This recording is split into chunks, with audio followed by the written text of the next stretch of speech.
Have you ever like caught something out of the corner of your eye, Yeah.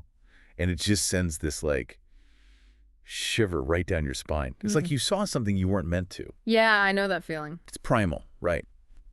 And that's kind of the territory we're stepping into today.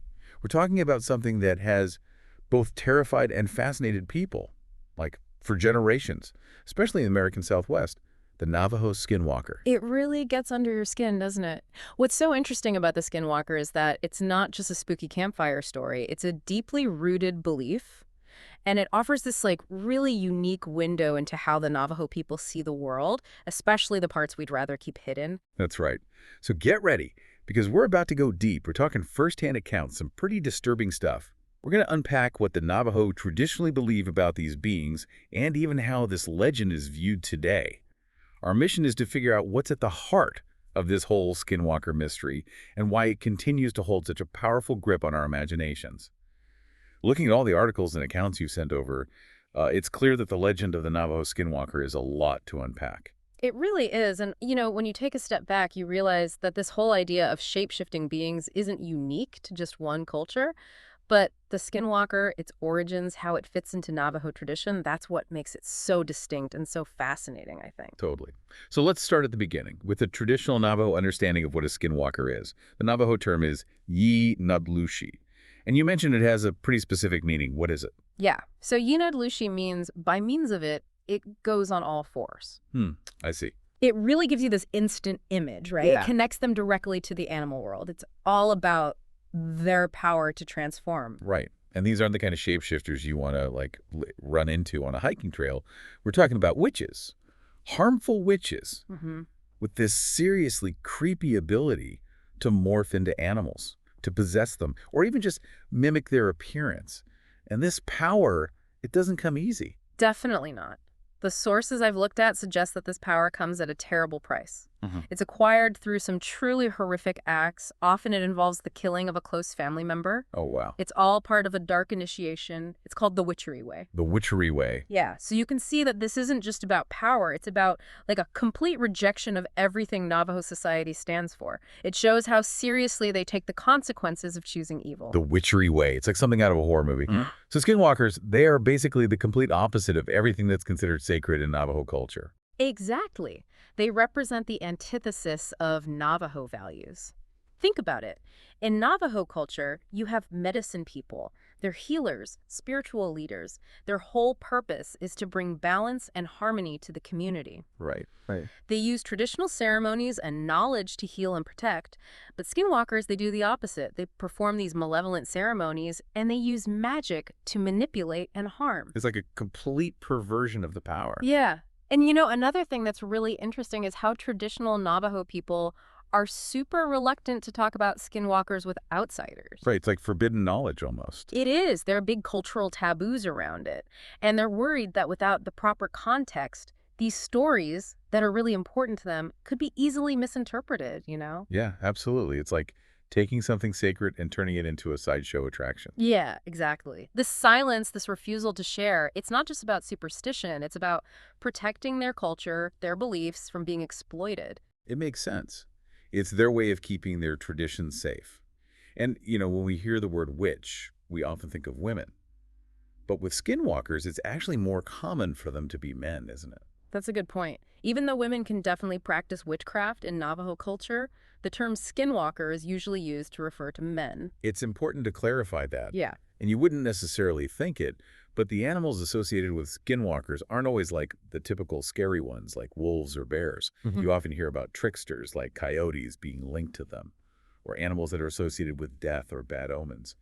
It's almost as if they can take on the form of anything that evokes fear or unease. Exactly. They can even take possession of living animals, or even scarier people. And that connection with the coyote, it's especially interesting because in a lot of Native American traditions, the coyote is this trickster figure, a symbol of chaos. Right. It really fits with this whole idea of skinwalkers being unpredictable and dangerous. It does. So we've got these malevolent witches who can transform into animals to cause harm.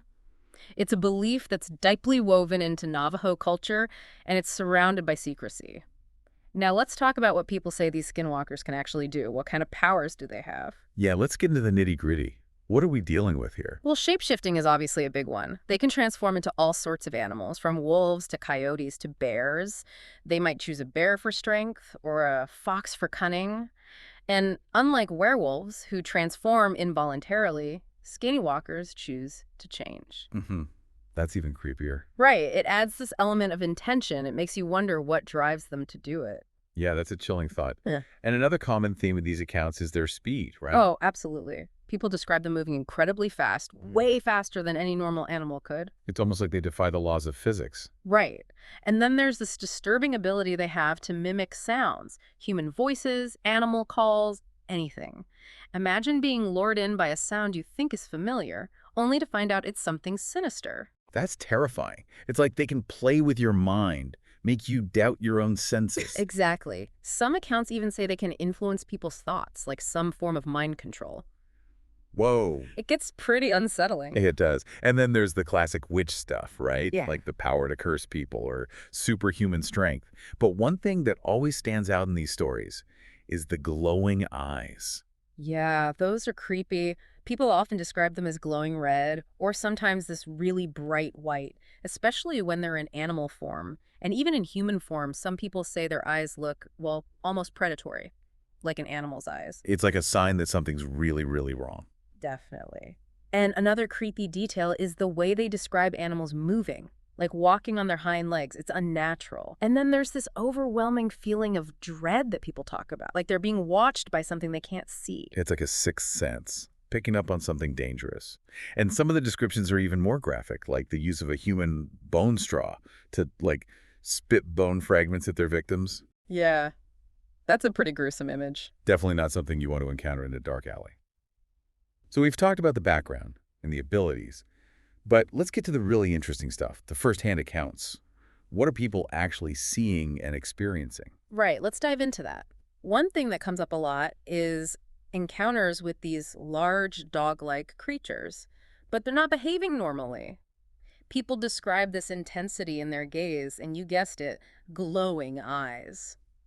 And there are reports of other animals, like deer, acting really strangely too, like walking upright. Walking upright, on two legs. Yeah, it's like something out of a nightmare. It really is.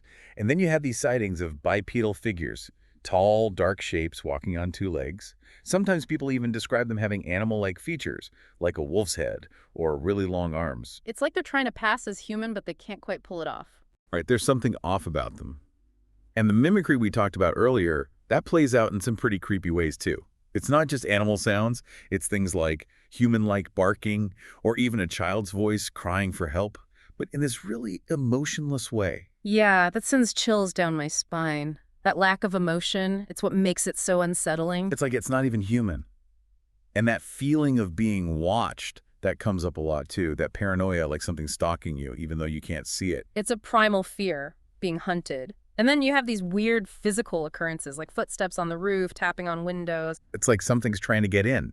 And the sudden appearances and disappearances, that's another common thread. People or these figures just vanishing into thin air. It really reinforces this idea that they're not bound by the rules of our reality. Exactly. It's like they exist on a different plane. And some of the physical descriptions are really disturbing, like deformed hands with long fingernails. That's creepy. It's like they're not quite human, not quite animal, something in between. Yeah, and most of these encounters seem to happen in the Southwest, Arizona, New Mexico, Utah. Right, that seems to be the Skinwalker hotspot. It does. But there are reports from other places, too, even outside the U.S. It makes you wonder if it's really just a regional thing, or if it's something more widespread that takes on different forms in different cultures. That's a good question. And another thing that's interesting is the tension between skepticism and belief. You have people who are trying to find rational explanations for these encounters, and then they experience something that completely changes their mind. Yeah, and the fact that even law enforcement in some areas have documented these weird, unexplained events, it kind of lends credibility to the whole thing. It does make you wonder. Yeah. And then, of course, there's Skinwalker Ranch. Ah, Skinwalker Ranch, the place where it all comes together. UFOs, cattle mutilations, poltergeists. It's like a magnet for the paranormal. Right. And the history of the ranch is intertwined with Native American beliefs, too.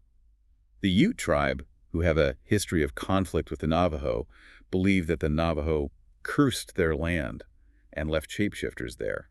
That's why they stay away from the ranch. It adds another layer to the whole mystery.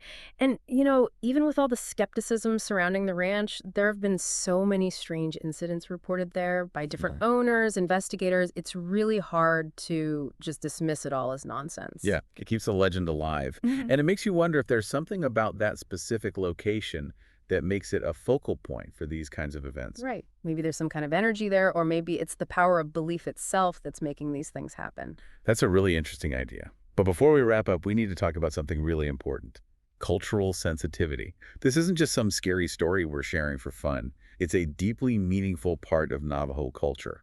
Absolutely. And there have been a lot of interpretations and fictionalized accounts of skinwalkers that have been criticized, and rightfully so, for cultural appropriation. They take something complex and sacred and turn it into a cheap thrill. And it's crucial to remember that, according to traditional Navajo beliefs, these aren't things that should be discussed by outsiders at all. It's about respecting their culture, their beliefs. It's about recognizing that these stories have a deep significance that goes beyond just entertainment. Right. It's about understanding that we need to approach these topics with sensitivity and respect. So we've talked about what skinwalkers are, their abilities, and where people are encountering them. But what about protection? How do you protect yourself from something like this? Well, it's tricky. Because they can shapeshift, it's hard to even know if you're dealing with a skinwalker. It's not like you can just wear a garlic necklace and be safe, huh? Right. You have to rely on other signs, like strange animal behavior, glowing eyes, unnatural movement, and that feeling of dread. It's more about intuition and sensing danger than seeing something specific. So you're basically looking for anything that screams run. Pretty much. And as for actual protection, it seems like you need to call in the big guns, spiritually speaking. Traditional Navajo methods involve powerful shamans, medicine people who know specific spells and rituals to counteract the skinwalker's magic. Sounds like a spiritual battle. It really does. And there's this other method that's mentioned a lot, shooting the skinwalker with bullets dipped in white ash. White ash. Yeah. And you have to hit them in a specific spot, the neck or the hand. It's very specific, almost ritualistic. It's fascinating how these beliefs combine the spiritual and the physical. So as we wrap up this deep dive into the Skinwalker, what are the big takeaways? I think the most important thing is to understand that the Skinwalker legend is a window into Navajo culture. It reflects their values, their fears, their spiritual beliefs. It's not just a scary story, it's a complex narrative about good and evil and the power of tradition. Absolutely. It's about our fear of the unknown. And for some people, maybe even a glimpse into a reality that we don't fully understand. We've seen how deeply ingrained this legend is in Navajo tradition, how chilling the descriptions of these beings are, and how those personal encounters continue to fascinate and terrify people. It makes you think, doesn't it? Given how strong belief can be and how many unsettling accounts there are, is the Skinwalker legend really about literal shape-shifting witches? Or does it tell us more about how we perceive the world, how we try to explain the things we don't understand? That's a really deep question. What does it say about our relationship with nature, with the stories we tell to make sense of the unexplained? Maybe the scariest thing isn't the creature itself, but the questions it makes us ask about ourselves. What do we really know? What are we afraid of? And what might be out there, just beyond our sight, watching us? It's a thought that stays with you, isn't it? It really does. And on that note, we'd love for you to share your thoughts with us. Have you ever had an encounter that you just can't explain? Let us know in the comments or on our social media. And as you go about your day, think about this. How do other cultures explain the unexplainable? The Skinwalker is just one example of how deeply these beliefs can be woven into the fabric of a society. Thanks for joining us for another deep dive. Don't forget to follow or subscribe so you don't miss our next episode. And as always, thanks for listening. See you next time.